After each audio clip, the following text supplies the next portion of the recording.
నమస్కారం ETV news కి స్వాగతం. ముందుగా ముఖ్యాంశాలు. 34 ఏళ్ల తర్వాత దేశ విద్యారంగంలో కీలక మార్పులు. నచ్చిన కోర్సులు ఎంచుకునే స్వేచ్ఛ.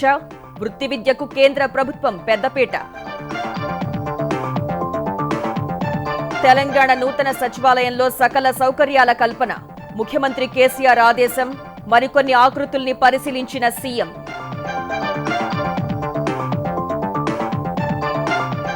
ఆంధ్రప్రదేశ్లో కొనసాగుతున్న కోవిడ్ విలయం. రోజువారీ వృద్ధిలో దేశంలోనే ప్రథమ స్థానం. 4 జిల్లాల్లోనే సగానికి పైగా కొత్త కేసులు. తెలంగాణలోనూ విజృంభిస్తున్న కరోనా. దర్శకుడు రాజమౌళికి సోకిన వైరస్. జీహెచ్ఎంసీలో నేటి నుంచి సంచార పరీక్ష కేంద్రాల సేవలు. దేశవ్యాప్తంగా విస్తరిస్తున్న కోవిడ్ మహమ్మారి. 15,79,000 దాటిన బాధితుల సంఖ్య. కొన్ని రాష్ట్రాల్లో మరికొంతకాలం లాక్డౌన్. రాజస్థాన్ అసెంబ్లీ సమావేశాలపై ఉత్కంఠకు తెర. వచ్చే నెల 14న నిర్వహణకు గవర్నర్ ఆదేశం. భౌతిక దూరం పాటించాలని స్పష్టీకరణ. నేడు నాసా మార్స్ రోవర్ ప్రయోగం.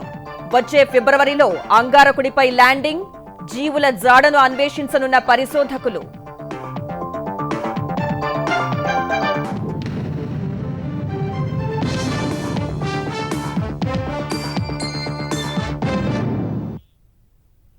ముప్పై 34 ఏళ్ల తర్వాత దేశ విద్యారంగంలో కీలక మార్పులు అమల్లోకి రాబోతున్నాయి.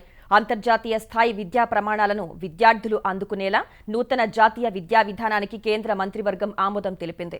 5వ తరగతి వరకు మాతృభాషలో విద్యాబోధన, 18 ఏళ్లు వచ్చే వరకు తప్పనిసరి విద్యాభ్యాసం వంటి నిబంధనలను తీసుకొచ్చింది. ఆసక్తి మేరకు సైన్స్ చదివేవారు చరిత్రను, ఆర్ట్స్ విద్యార్థులు సైన్స్ను సబ్జెక్టులుగా ఎంచుకునే స్వేచ్ఛను నూతన విద్యా విధానంలో కేంద్రం కల్పించింది. నూతన జాతీయ విద్యా విధానానికి కేంద్ర మంత్రివర్గం పచ్చుజెండా ఊపింది. 3 నుంచి 18 ఏళ్ల వయసున్న వారికి ఉచిత, నిర్బంధ విద్యను కేంద్రం తప్పనిసరి చేసింది. నూతన విద్యా విధానం ప్రకారం మాతృభాష లేదా ప్రాంతీయ భాషలోనే 5వ తరగతి వరకు విద్యను బోధించాల్సి ఉంటుంది. 6వ తరగతి నుంచే వృత్తి విద్యను పాఠ్యాంశాల్లో మిళితం చేయనున్నారు. పాఠశాల పాఠ్య ప్రణాళికను ప్రధానాంశాలకే పరిమితం చేయనున్నారు. నూతన విద్యా విధానంలో విద్యార్థుల సమగ్ర వికాసానికే కేంద్రం పెద్దపీట వేసింది. వారిపై చదువుల భారం తగ్గించే ప్రయత్నం చేసింది. పాఠ్యక్రమాల నిర్మాణాన్ని నూతన విద్యా విధానంలో సమూలం మార్చారు. ప్రస్తుతం 10+2+3 విధానం అమల్లో ఉంది. 10వ తరగతి వరకు దశలవారీ పాఠ్యాంశాలుంటాయి. +2కి వెళ్లిన వారికి ప్రత్యేక సబ్జెక్టులు వస్తాయి. ఇప్పుడు ఆ విధానాన్ని పూర్తిగా మార్చి 5+3+3+4 పాఠ్యక్రమ విధానాన్ని తీసుకురానున్నారు. ఇందులో 3 నుంచి 6 ఏళ్ల వరకు పిల్లలకు ప్లే స్కూల్ ఉంటుంది. అంటే వారికి ఆటలు, ఇతర కార్యకలాపాలు, అనుభవపూర్వకంగా నేర్చుకోవడం వంటి అంశాలుంటాయి. 3 నుంచి 8 ఏళ్ల లోపు వారు ఫౌండేషన్ స్టేజిలో, 8 నుంచి 11 ఏళ్ల మధ్య ఉన్న పిల్లలు ప్రిపరేటరీ స్కూలింగ్లో, 11 నుంచి 14 ఏళ్ల వారు మిడిల్ స్కూల్లో, 14 నుంచి 18 ఏళ్ల వారు సెకండరీ స్థాయిలో ఉంటారు. 6 నుంచి 8 తరగతిలో ప్రత్యేక పాఠ్యాంశాలను ప్రవేశపెడతారు. 9 నుంచి 12వ తరగతి వరకు విద్యార్థులు ఏ కూర్పులోనైనా సబ్జెక్టులు తీసుకోవచ్చు. అంటే ఫిజిక్స్ తో పాటు ఫ్యాషన్ డిజైనింగ్ కానీ, ఆహార తయారీ కోర్సులు కానీ, ఇతర వృత్తి విద్యా కోర్సులు కానీ వారు ఎంచుకోవచ్చు. విద్యా హక్కును 1 నుంచి 8వ తరగతి వరకే పరిమితం చేయకుండా ప్రీ స్కూల్ నుంచి 12వ తరగతి వరకు విస్తరింపజేశారు. ఇప్పటి వరకు ఇంగ్లీష్, హిందీలకే పరిమితమైన ఈ కంటెంట్ను తెలుగు సహా 8 భారతీయ భాషల్లో అభివృద్ధి చేసి అమల్లోకి తేనున్నారు. అన్ని ఉన్నత విద్యా సంస్థల్లో వర్చువల్ ల్యాబ్స్ ఏర్పాటు చేస్తారు. ఇప్పటి వరకు బోర్డు పరీక్షలకు ఉన్న ప్రాధాన్యాన్ని తగ్గించనున్నారు. నూతన జాతీయ విద్యా విధానంలో ఏటా ఒకసారి కాకుండా 2 సార్లు పరీక్షలు నిర్వహిస్తారు. ప్రతి సబ్జెక్టులో విద్యార్థులకు 2 స్థాయిలుంటాయి. బట్టి పట్టే సామర్థ్యాన్ని కాకుండా వారిలోని తెలివితేటలను పరీక్షించేలా తీర్చిదిద్దుతారు. 3, 5, 8 తరగతుల్లో స్కూల్ పరీక్షలుంటాయి.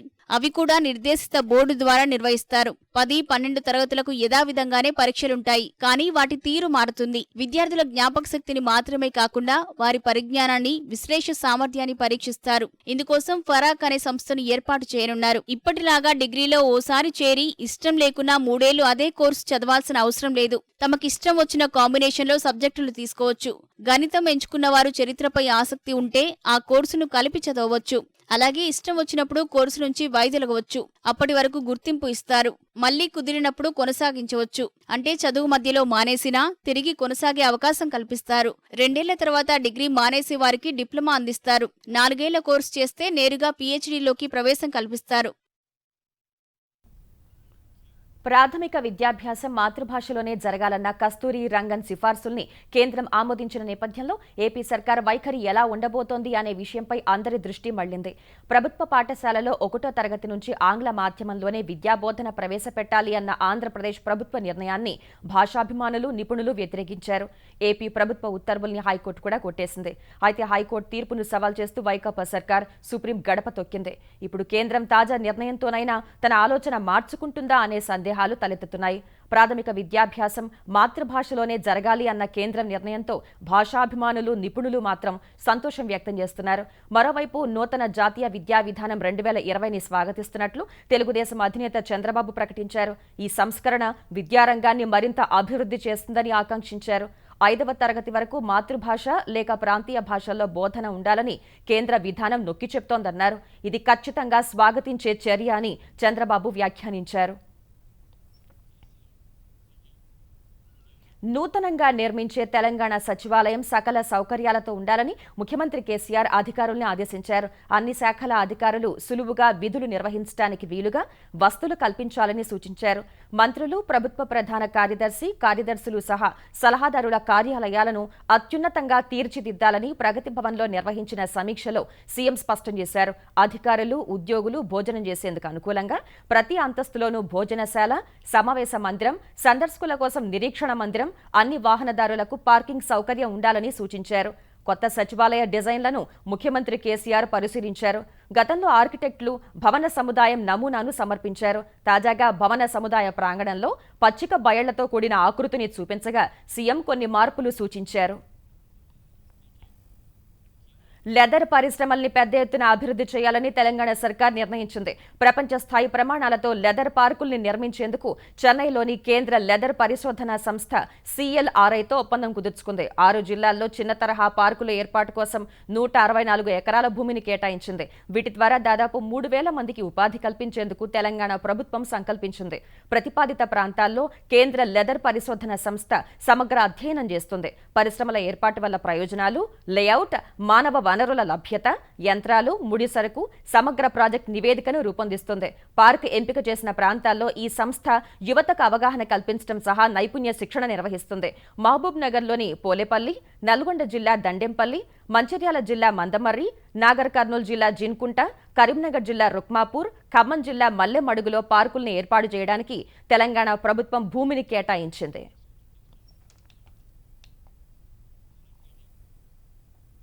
నూతనంగా ఏర్పాటు చేయనున్న 10,000 మెగావాట్ల సౌర విద్యుత్ ప్రాజెక్టుకు స్టాంప్ డ్యూటీని మినహాయిస్తూ ఆంధ్రప్రదేశ్ రెవెన్యూ శాఖ ఆదేశాలు జారీ చేసింది. ప్రతి ₹1,000 ముఖ విలువ కలిగిన డాక్యుమెంట్ల రిజిస్ట్రేషన్ ఫీజును ₹1 నిర్ధారిస్తూ ఈ ఆదేశాలు వెలువడ్డాయి. ఆంధ్రప్రదేశ్ గ్రీన్ ఎనర్జీ కార్పొరేషన్ కొనుగోలు చేసే లీజుకు తీసుకునే భూ లావాదేవీలపై భారతీయ స్టాంపులు రిజిస్ట్రేషన్ చట్టం ప్రకారం స్టాంప్ డ్యూటీ మినహాయించారు. 10,000 మెగావాట్ల సౌర విద్యుత్ ప్రాజెక్టు ఏర్పాటుకు 28,014 ఎకరాల అవసరమని ఏపీ సర్కార్ అంచనా వేస్తోంది. మొత్తంగా 15,23,00,000 మేర స్టాంప్ డ్యూటీ, రిజిస్ట్రేషన్ ఖర్చును మినహాయిస్తూ ఏపీ రెవెన్యూ శాఖ ప్రత్యేక ప్రధాన కార్యదర్శి రజత్ భార్గవ నోటిఫికేషన్లు జారీ చేశారు. ఆంధ్రప్రదేశ్ వ్యాప్తంగా 6,400 కోట్ల వ్యయంతో జిల్లా ప్రధాన కేంద్రాలు, మండల కేంద్రాలు, గ్రామీణ రహదారుల్ని అనుసంధానం చేసే ప్రాజెక్టు చేపట్టినట్లు రహదారులు, భవనాల శాఖ మంత్రి ఎం శంకరనారాయణ చెప్పారు. ఇందుకోసం న్యూ డెవలప్మెంట్ బ్యాంక్ రుణ సహకారాన్ని తీసుకుంటున్నట్లు ఆయన వెల్లడించారు. సచివాలయంలో రహదారులు, భవనాల శాఖ మంత్రిగా బాధ్యతలు చేపట్టిన ఆయన ఇందుకు సంబంధించిన దస్త్రంపై తొలి సంతకం చేశారు. ఈ ప్రాజెక్టులో భాగంగా జిల్లా ప్రధాన కేంద్రాల నుంచి మండల కేంద్రాల వరకు 2 వరుసల రహదారులు, వంతెనల నిర్మాణం చేపట్టనున్నట్టు ఆయన వెల్లడించారు. ఆంధ్రప్రదేశ్ వ్యాప్తంగా 3,104 కిలోమీటర్ల మేర రహదారులు, వంతెనల పునర్నిర్మాణం చేపడతామన్నారు. తూర్పుగోదావరి జిల్లాలో వృద్ధ గౌతమి నదిపై వంతెన నిర్మాణం కోసం 76.90 కోట్లకు పాలనా అనుమతులు ఇస్తూ మరో దస్త్రంపైన మంత్రి సంతకం చేశారు. వచ్చే 2 ఏళ్లలో ఈ వంతెన నిర్మాణం పూర్తి చేస్తామని మంత్రి చెప్పారు.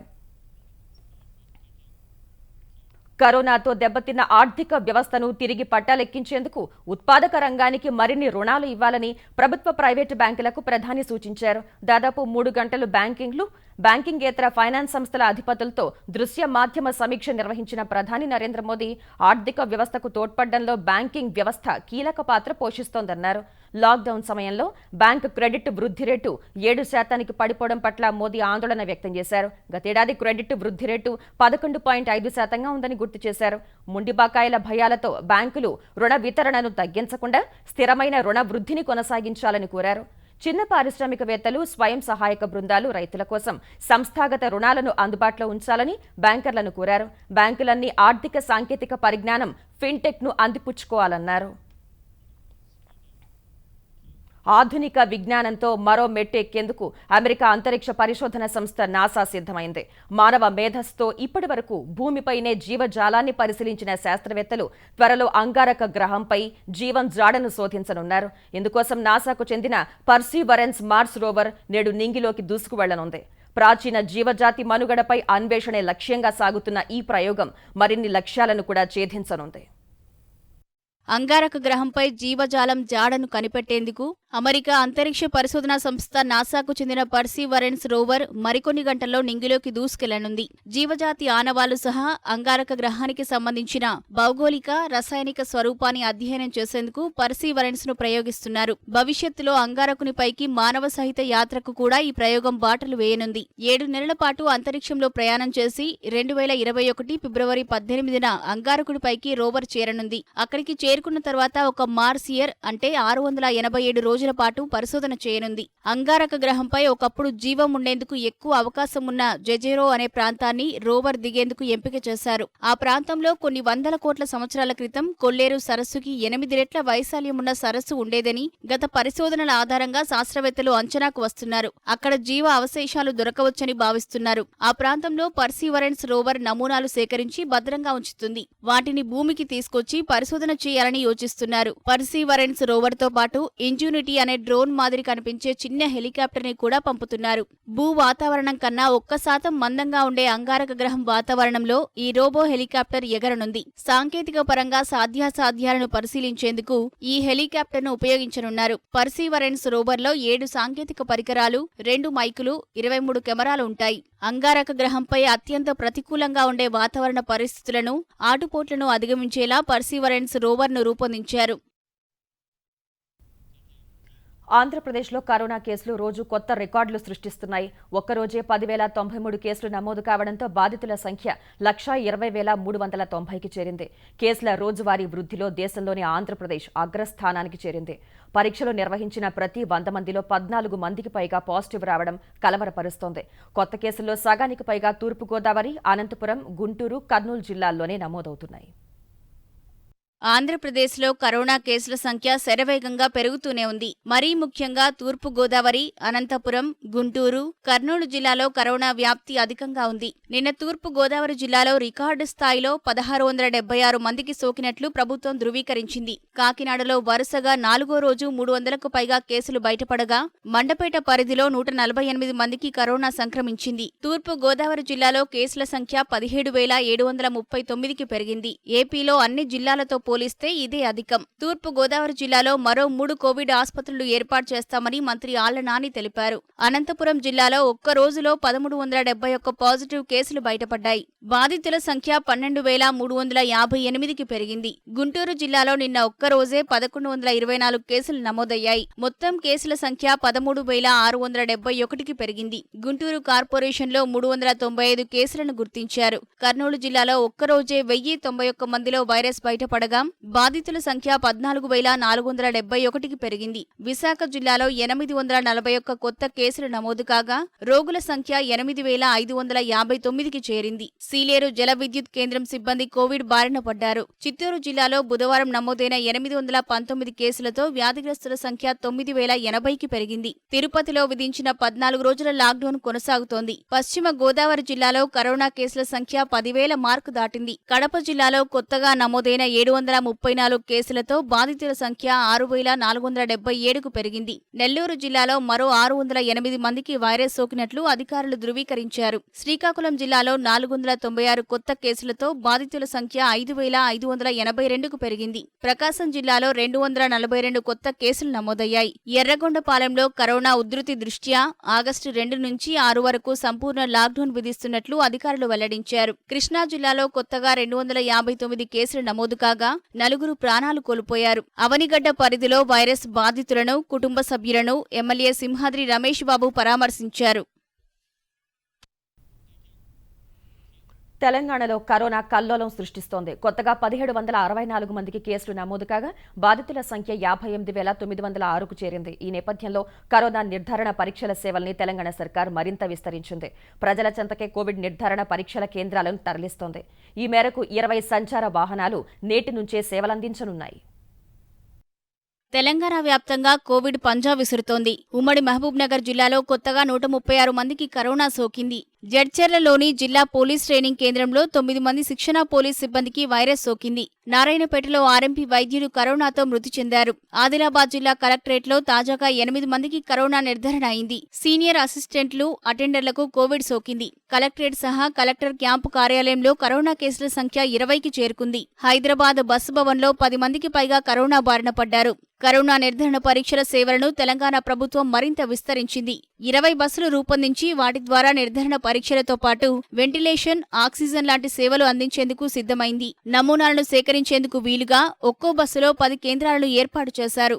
వీటి ద్వారా యాంటీజెన్ పరీక్షలతో అక్కడికక్కడే ఫలితాలు వెల్లడవుతాయి. లక్షణాలుండి యాంటీజెన్ పరీక్షల్లో నెగిటివ్ వచ్చిన వారికి ఆర్టీపీసీఆర్ విధానంలో పరీక్షించేందుకు వీలుగా కూడా నమూనాలు సేకరిస్తారు. వెరస్మార్ట్ హెల్త్ సంస్థ ఆధ్వర్యంలో వీటిని నిర్వహిస్తారు. తొలుత జీహెచ్ఎంసీ పరిధిలోని కంటైన్మెంట్ ప్రాంతాల్లో ఈ బస్సులు సేవలందిస్తాయి. ఎక్కడ పరీక్షలు నిర్వహించాలనేది ముందే ఆరోగ్య శాఖ సూచిస్తుంది. ఆ ప్రకారమే ఈ వాహనాలు సేవలందిస్తాయి. 20 బస్సుల్లో ఒక రోజులో దాదాపు 60,000 నమూనాలను పరీక్షించవచ్చని అధికారులు చెబుతున్నారు. మరో 30 వాహనాలు వచ్చే వారంలో అందుబాటులోకి తీసుకురానున్నట్లు తెలంగాణ వైద్య శాఖ వర్గాలు తెలిపాయి. ప్రముఖ సినీ దర్శకుడు ఎస్ఎస్ రాజమౌళికి కరోనా సోకింది. ఈ విషయాన్ని స్వయంగా రాజమౌళి ట్విట్టర్ ద్వారా వెల్లడించారు. స్వల్ప జ్వరం రావడంతో పరీక్షలు చేయించుకోగా కరోనా నిర్ధారణ అయినట్లు ఆయన తెలిపారు. కుటుంబ సభ్యులతో పాటు తాను హోం క్వారంటైన్లో ఉన్నట్లు ట్వీట్ చేశారు. కరోనా లక్షణాలు లేకున్నా తామంతా జాగ్రత్తలు తీసుకుంటున్నట్లు పేర్కొన్నారు. కోలుకున్న తర్వాత ప్లాస్మా దానం చేయనున్నట్లు ట్విట్టర్లో రాజమౌళి తెలిపారు. దేశంలో కరోనా మహమ్మారి అడ్డు అదుపు లేకుండా విస్తరిస్తూనే ఉంది. దేశవ్యాప్తంగా ఇప్పటి వరకు 15,79,000 మందికి పైగా కరోనా బారిన పడగా 34,941 మంది ప్రాణాలు కోల్పోయారు. మొత్తంగా 10,16,000 మందికి పైగా కోలుకున్నారు. దక్షిణ భారతంలో కరోనా కలకలం సృష్టిస్తోంది. దేశంలో నమోదవుతున్న కొత్త కేసుల్లో దాదాపు 25,000 కేసులు కేవలం దక్షిణాది రాష్ట్రాల్లోనే వెలుగు చూస్తున్నాయి. మహారాష్ట్రలో కొత్తగా 9,211 కేసులు నమోదు కాగా బాధితుల సంఖ్య 4 లక్షల మార్కు దాటింది. మరో 298 మంది చనిపోగా మృతుల సంఖ్య 14,463కు ఎగబాకింది. తమిళనాడులో మరో 6,426 కేసులు, 82 మరణాలు నమోదయ్యాయి. ఫలితంగా తమిళనాట కేసుల సంఖ్య 2,34,114కు ఎగబాకింది. మరణాల సంఖ్య 3,741కి చేరింది.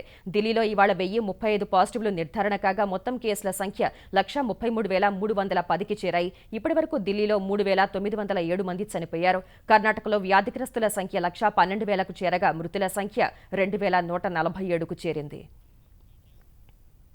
కేంద్రం జారీ చేసిన అన్లాక్ 3.0 మార్గదర్శకాలను మేరకు వివిధ రాష్ట్ర ప్రభుత్వాలు లాక్డౌన్ అమలుపై నిర్ణయాలు ప్రకటించాయి. ఆగస్టు 31 వరకు లాక్డౌన్ పొడిగిస్తున్నట్లు మహారాష్ట్ర ప్రభుత్వం ప్రకటించింది. ఈ మేరకు మహారాష్ట్ర ప్రధాన కార్యదర్శి సంజయ్ కుమార్ ఆదేశాలు జారీ చేశారు. సినిమా హాళ్లు లేని వ్యాపార సముదాయాల్లో ఆహారశాలలు, రెస్టారెంట్లు ఉదయం 9 నుంచి సాయంత్రం 7 వరకు తెరుచుకోనున్నాయి. బంగాల్లో వారంలో 2 రోజుల పాటు పాటిస్తున్న లాక్డౌన్ పొడిగిస్తున్నట్లు సీఎం మమతా బెనర్జీ ప్రకటించారు. ఆగస్టు 31 వరకు రాష్ట్రంలో లాక్డౌన్ అమల్లో చేస్తామని వెల్లడించారు.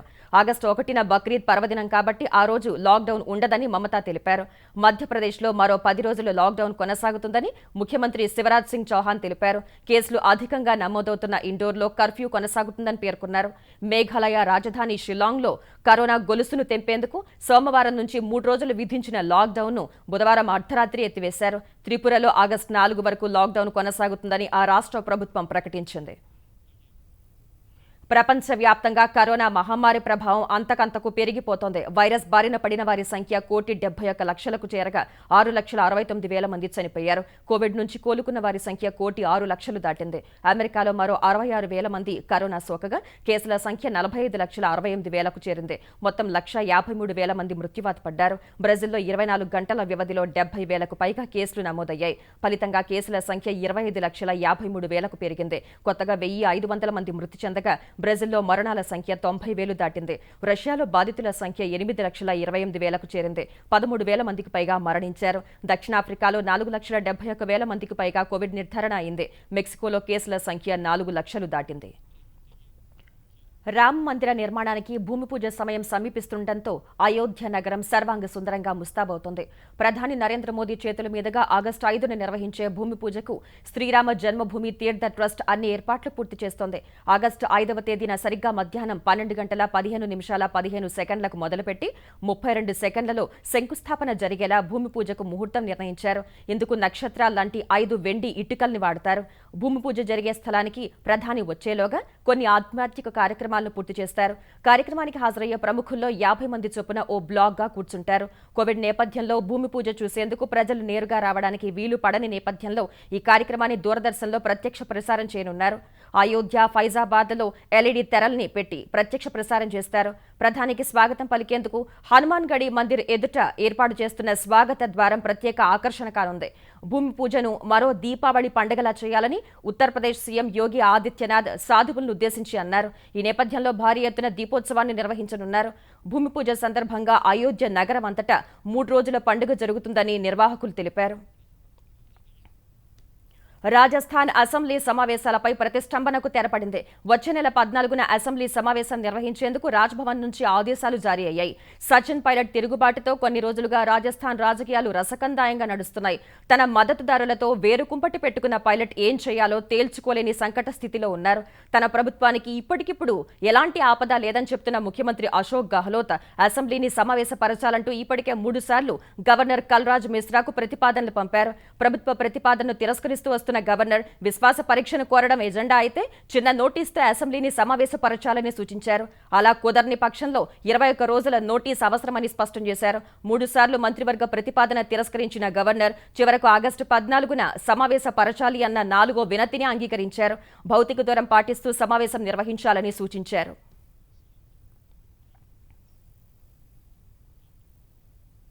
ఈటీవీ న్యూస్ సమాప్తం. నమస్కారం.